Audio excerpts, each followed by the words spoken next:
What's up, everyone? It's Joe from Guy at the Movies here. Let's talk Star Wars today.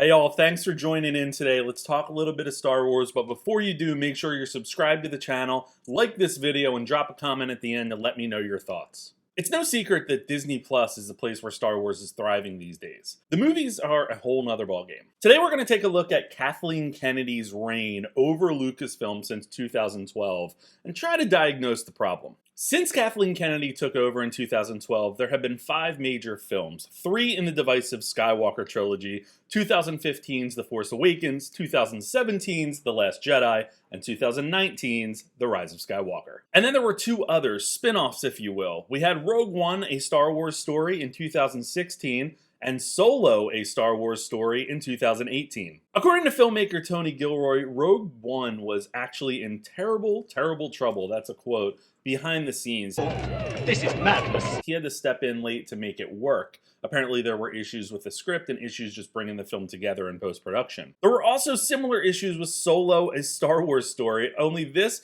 actually resulted in the replacement of Phil Lord and Chris Miller because of creative differences with Kathleen Kennedy at the time. They were replaced by Ron Howard late in the game. What we're seeing is a world of micromanagement and creative differences that's leading to confusion, frustration, and a lack of a future for Star Wars movies at this time. We're doomed. It happened with Patty Jenkins in the Rogue Squadron movie. We still don't know what's going on with that, but it's supposedly coming down the road. It happened with Rian Johnson's expected trilogy in the future. It happened with Jurassic World's Colin Trevorrow, and it happened with the team behind Game of Thrones. Winter is coming.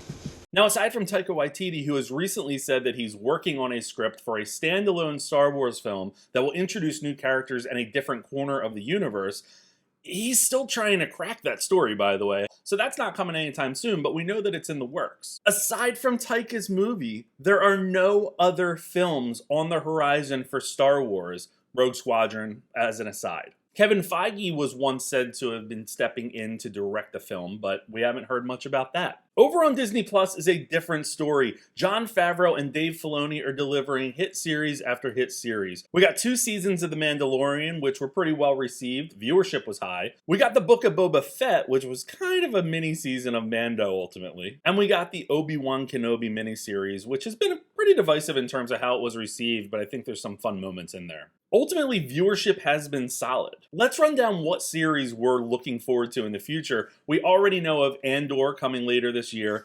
Ahsoka is filming. We're getting The Acolyte. We're getting that one with Jude Law that I can't even remember at this moment, Skeleton Crew, and potentially a Lando series if Kathleen Kennedy has her way. So what does this all mean? To recap, Star Wars films are floundering creatively. While yes, they're bringing in the money, and the series over on Disney Plus are thriving. This leads me to one conclusion. It's time for Kathleen Kennedy to go. Get out right now. Her reign over the past decade has been notable for completing the Skywalker series, sure, but that was even divisive and inconsistent, and people weren't really thrilled with how that ended up. Aside from the Skywalker films, she doesn't really have much to do with the series. She brought in Jon Favreau and Dave Filoni to oversee all this, and again, they're doing really well. And it was once noted that big talent want to work in Star Wars. They want to work with this world that's been created by George Lucas. The problem is that there's so many different reports of creative differences between Kathleen Kennedy and these filmmakers.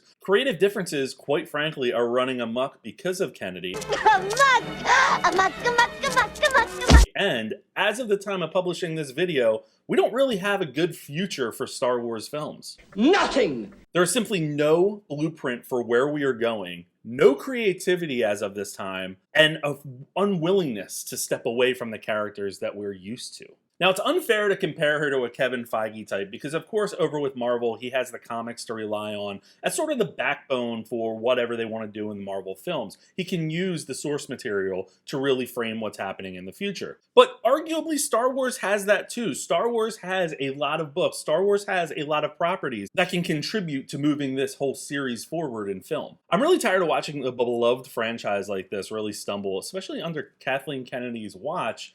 She's now extended through 2024, so she's not going anywhere anytime soon. But this was said years ago, and I'm going to repeat it. Hand over the keys to the kingdom to Dave Filoni and Jon Favreau. They get it. They understand Star Wars. They can work with the fandom that's become kind of crazy, to be quite honest, because they know what the fans want. They're ready to deliver something fun, exciting, new, and advanced for Star Wars. What a twist! And since that can't happen until 2024, I guess my message is just keep our hands off of these films. Let the people that understand Star Wars better really dive into it. Really work with these filmmakers to crack the code for whatever the scripts are, whatever the stories are, whoever the characters are. Allow them a little bit more creative freedom and stop micromanaging, because what you're doing right now isn't working. What do you guys think, Star Wars fans? Hit the comments and let me know your thoughts on this. Drop a like on the video and subscribe for more content.